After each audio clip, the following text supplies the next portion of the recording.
Kilala ang rabbit o kuneho sa Pilipinas bilang isang cute na pet. Ito ay isang uri ng livestock animal at sa gawing Europa ito ay inaalagaan upang maging pagkain. Ang kuneho ay isang puting karne na nangangahulugan lamang na mas masustansya itong kainin. Ito ay mayaman sa protina, iron, phosphorus, at kung ikukumpara sa karne ng baboy at baka, ito ay sadyang napakababa sa taba at kolesterol. Sa Pilipinas, lalo na dito sa gitnang Luzon, ang rabbit ay isa ngayong lumalagong industriya dahil sa dala nitong sustansya at mataas na ani. Halina't ating talakayin ito dito sa Ani at Kita sa Agrikultura.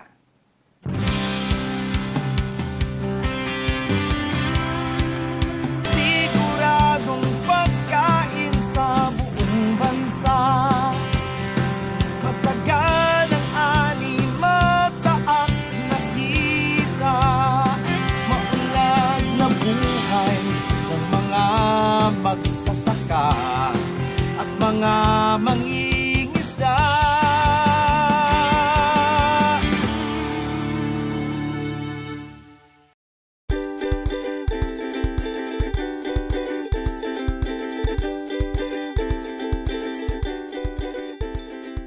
Isa ang Avens Nature Farm sa kilalang nag-aalaga ng kuneho na nasa ilalim ng pangangalaga ni Sir Art Veneracion ng Baliwag, Bulacan.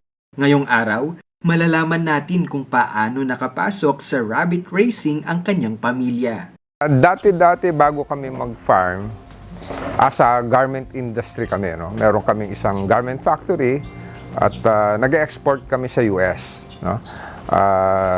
Kaya lang medyo stressful yung trabaho sa garment manufacturing. Medyo nagplano na kaming mag-retire early at 2006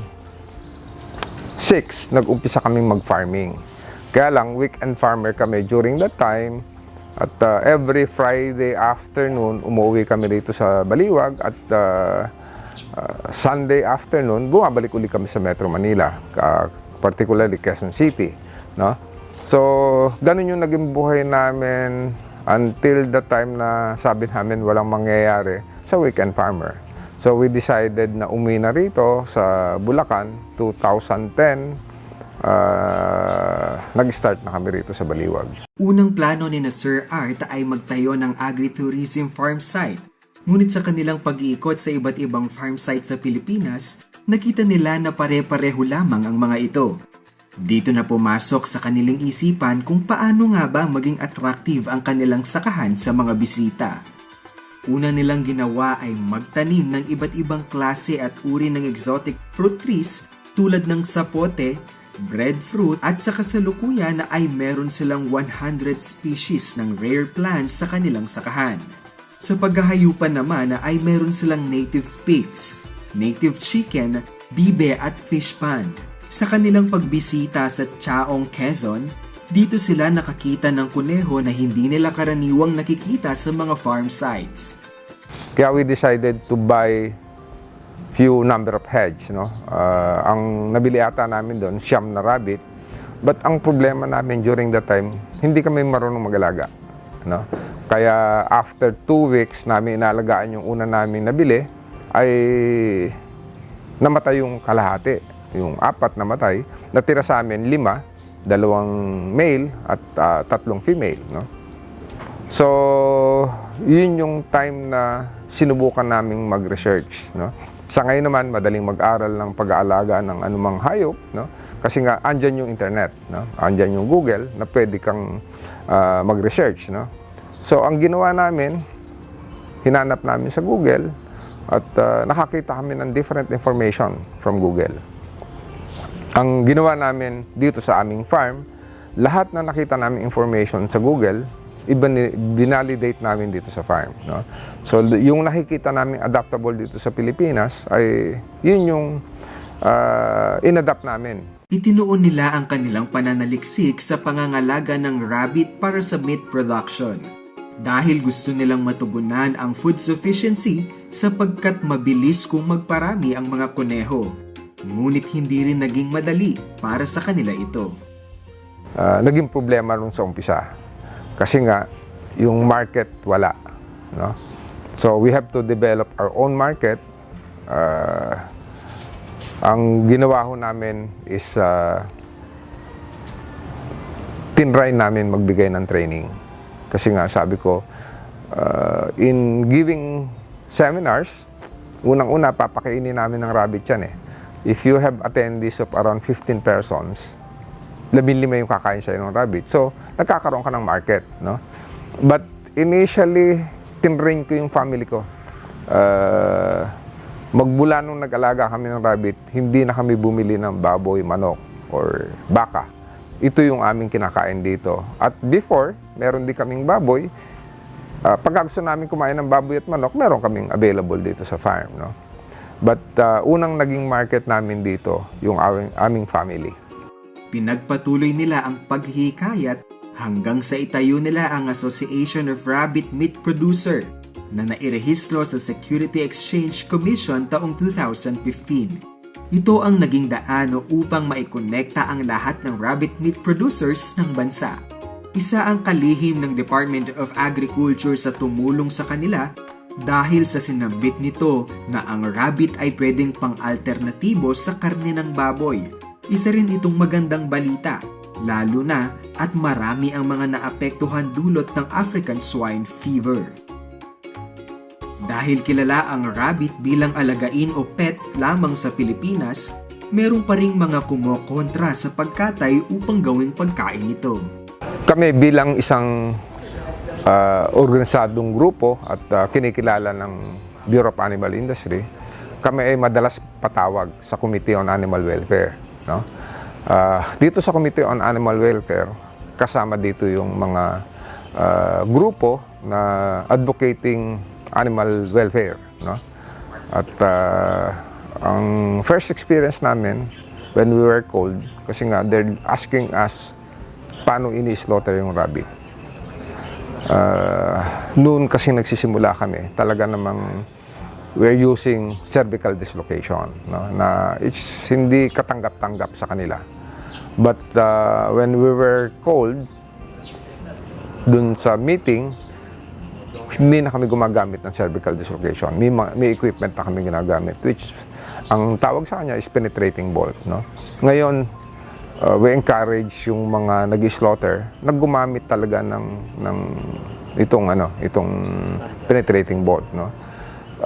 Nang pinakita namin sa kanila yun, wala naman silang naging comment, no? Kasi nga it's based on international standard, no? Kaya lang malipas yun, marami pa ring naging pagpupulong at wala naman kami kasing binabiolate na batas, no? Nung bago namin pinasok to, pinag-aralan namin pati yung batas, yung mandate ng Bureau of Animal Industry, na nakalagay naman doon that rabbit can be slaughtered and rabbit is part of our livestock, no? So malakas ang loob namin humarap sa kanila dahil yun nga, wala kaming binabiolate na batas, no? Paano naman kaya ang kanilang pamamaraan ng pagmamarket ng rabbit? Meron kaming in-identify na 4 na markets, no? Ang unang market nito, hindi namin tinatanggal yung pet market, no? Kasi nga, kung ikaw ay nagsisimula, gusto mong kumita agad, andyan yung pet market na bumibili ng 4 weeks to 1 month old, no?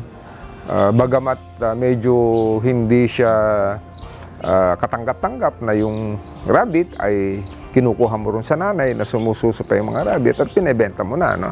Pero ito yung market ng pet shop, no? 3 weeks to 4 weeks. Bakit ito yung gusto nila? Kasi nga yung ganyang kaliliit, yung cute, no? So madali siyang ibenta. Pangalawang market niya is the laboratory, or ito yung mga schools na bumibili for experiment, no? Or for testing. Hindi lang schools, but merong mga laboratory, private laboratory na gumagamit ng rabbit for testing, no? Kami may mga customer kami ganyan.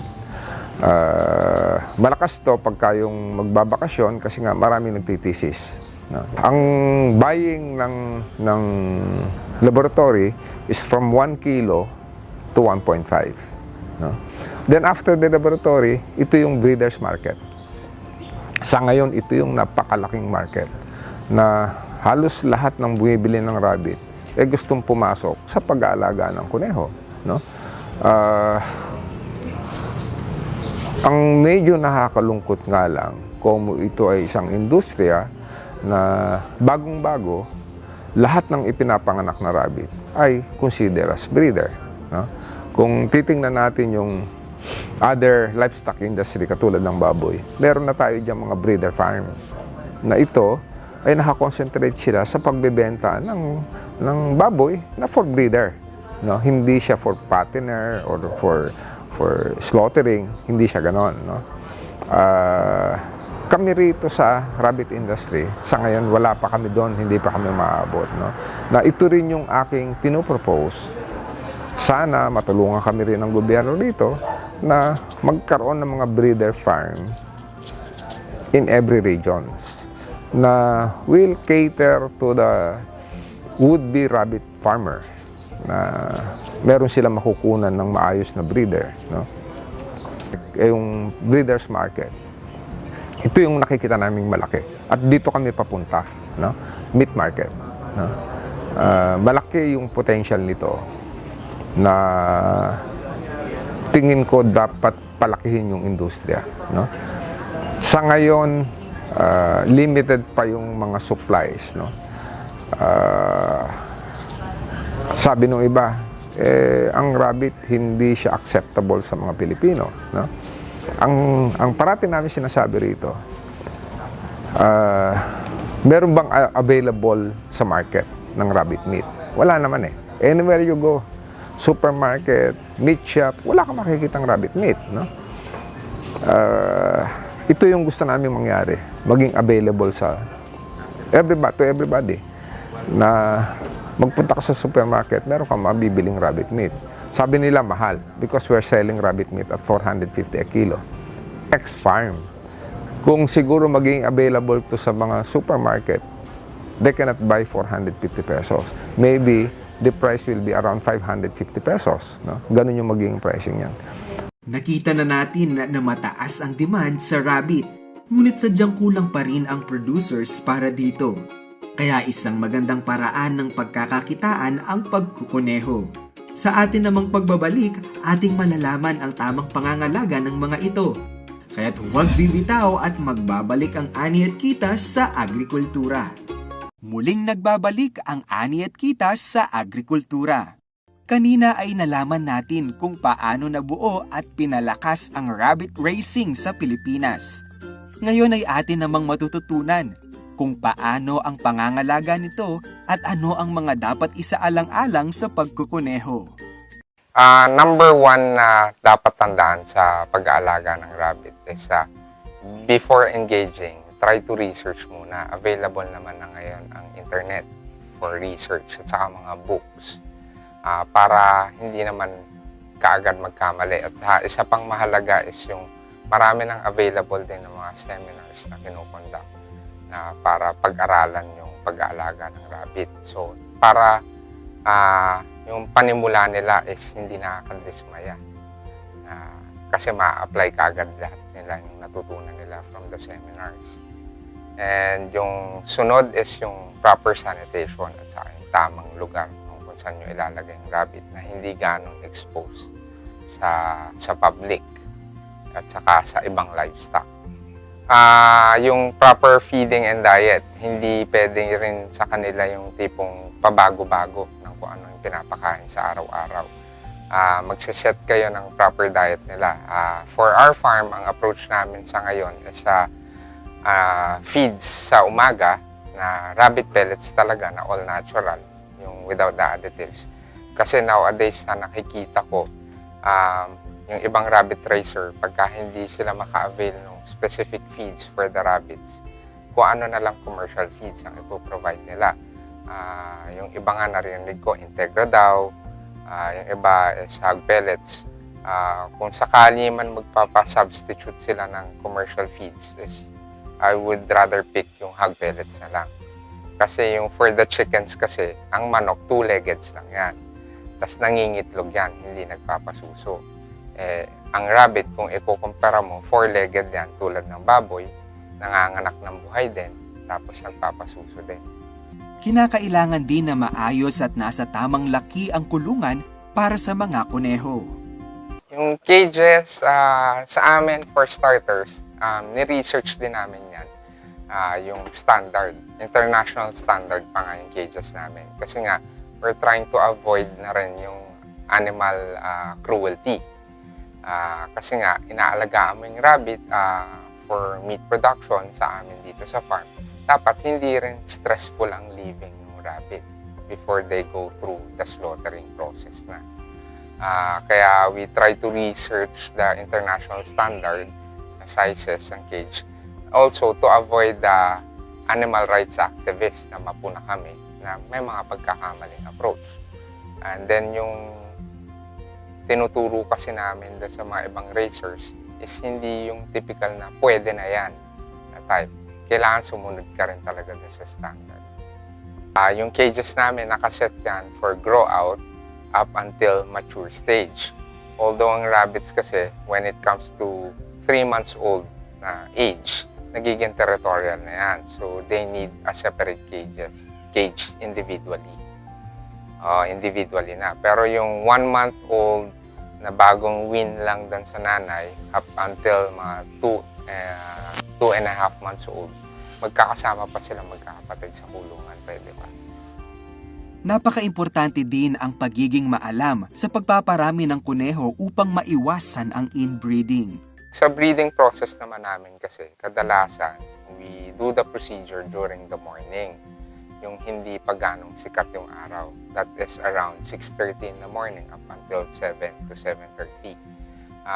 We always set 6 to 10 pairs ang nakaschedule per day para sabay-sabay sila per batch. Ang gagawin namin, kukunin namin yung dam or yung ready to breed na rabbit na or nanganganak na rabbit na ready to breed at that time. Kukunin namin siya dun sa cage niya, weigh in namin siya, yung weight niya, tapos saka namin siya dadalhin dun sa buck breeder or yung lalaki na rabbit. Pagkalagay namin doon, hihintayin kong mag-successful mount yung buck or yung lalaki dun sa dam. Pagka nakikita ko na one successful mount na, that is the time na kukunin ko na ulit yung nakalinya pang susunod ng mga i-breeds ko that day. Yung assurance naman na kaya iniiwan ko muna doon yung dam na rabbit para at least magkaroon man lang ng 3 successful mount yung buck sa kanya. Yung kasiguraduhan lang na talagang mabubuntis yung rabbit mong babae. Tapos, pagka natapos ko yung hanggang pang-10 na pairing ko at that time sa breeding, babalikan ko na yung unang-una para ibalik yung babaeng rabbit dun sa dati niyang cage. The reason why kung bakit namin tinitimbang yon, may certain average weight kasi sila that they need to meet. Yung previous weight nila after giving birth at saka after lactating for 1 month para dun sa kids nila, dapat naibalik na ulit nila yung tamang timbang nila after the resting period. Let's say 2.8 siya before the breeding stage. Tapos ibinread ko, after 15 days, i-re-weight check ko ulit yun. That as yung tawag namin doon, test date. Yung 15 days kasi yun, dapat at least madagdagan na siya ng 150 to 200 grams kung pregnant siya. That means meron na siyang dala-dala nun kasi napupunan niya. Pagka hindi nagbago yung weight nung dam level, let's say 2.8 siya nung pinabreed, tapos after 15 days, 2.8 pa rin siya. That is the time na pwede mo na ulit pa-remate. Ibig sabihin, hindi siya nabuntis. At least yung farmer, hindi naghintay ng 30 days. Hindi nag-aksaya ng panahon. Kadalasan naman yon kung maganda naman yung mga breeders mo na buck, for sure naman ma-impregnate talaga nila yung mga dami mo. So after 15 days, nag-reweight ka, nadagdagan ng 200 grams, that means pregnant yon, hindi mo na kailangan pakasta ulit. Tapos, obserbahan mo lang siya, lalagyan mo siya ng nest box, ika-25th day ng pregnancy niya. Kasi that is the time na naggagayak na yung inahin ng nesting niya. Usually, ang period ng panganganak ng rabbit is nasa 28 days to 32 days. So, at least yung 25th mo, may nest box ka nang pin-provide sa kanya. Yun. Dapat tandaan na kailangang iwasan ang inbreeding o hindi dapat magkamag-anak ang ipapares na babae at lalaking kuneho. Ito ay upang maiwasan ang abnormalities tulad ng hydrocephalus, bulag, lumpo o hindi paglaki ng tama. Para maiwasan ito, kinakailangan ng proper recording mula pagkasilang pa lamang. Fina-follow namin yung meron kaming mga charts na ginawa to input data kung sino yung tatay noon at nanay noon. To the point na hanggang sa tatuan na namin sila ng 2 months old for the tracking number para traceability pa rin kung sino talaga, saan siya nag-originate. Kada inahin sa kanilang farm ay karaniwang nanganganak ng hanggang 9 na kuneho. Basically, ang production talaga ng isang inahin is 6 hanggang 8. Kasi ang suso lang naman ng inahin is 8 lang ang suso ng inahin. Malaki naman kaya ang pwedeng kitain kung papasok sa industriya ng pagkukuneho? Sa ngayon, malaking halaga yung pwede nilang kitain basta sipag at tiyaga lang din talaga ang kailangan. Tapos pagdating naman sa merkado, ang number 1 kasi tinatanong sa amin ng mga gusto magsimula sa rabbit is saan ba ang market? Actually, at first, we offer our gates open for the rabbit raisers, lalo na sa mga maliliit na farmer na rabbit raisers. Para kami yung unang maging merkado nila. On the long run, they would end up creating their own market. Tapos, although we try to support pa rin yung sa kanila, na nagbibigay pa rin kami sa kanila ng mga contacts na pwedeng maging potential buyers nila, sa maging potential clients nila talaga. Maaari ring kontakin ang Avens Nature Farm para sa mga interesadong mag-venture sa rabbit racing. Mga gustong mag-venture na expansion, sa ngayon, booming na kasing industry ng rabbit sa panahon ngayon. Kasi nga, nowadays, health conscious na ang mga tao. So, gusto nila talagang healthy living na.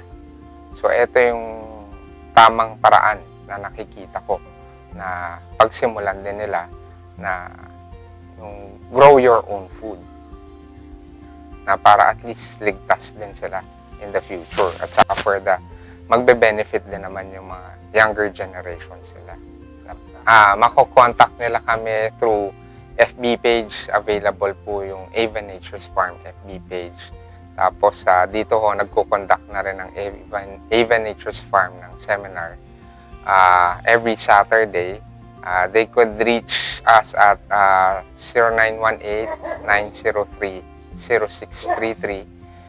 Yun po yung contact number ni Sir Art Veneracion, yung father ko. Siya po ang nag-line up ng mga attendees niya dahil nga po sa new normal natin, limited lang yung slots natin for the seminar. So, kailangan mag-book din sila in advance kasi madali rin humapo yung seminar slots namin. Tapos to avail the rabbits, you could reach me at 0947-140-6284. Ako po si Archie. Regarding sa stocks ng rabbit na available dito sa Avens Nature's Farm, sa kung kanino ko po sila pwedeng ma-refer dun sa certain area kung nasan sila para at least hindi na sila lalayo. Kaya naman sa mga naghahanap ng pwedeng pagkakitaan, baka ang rabbit na ang sagot sa hinahanap nyo dahil may nag-aabang na mataas na kita sa pagkukuneho. Kaya sa ating mga kaagri na interesadong pasukin ng rabbit racing, huwag nang mag-alinlangan pa dahil base sa ating mga nakita kanina, maganda ang demand nito at malaki din ang potensyal na magkaroon ng mataas na kita. Kung nais mong muling mapanood naman ang ating nakaraang episode, bisitahin lamang po ang aming YouTube channel na Department of Agriculture Central Luzon.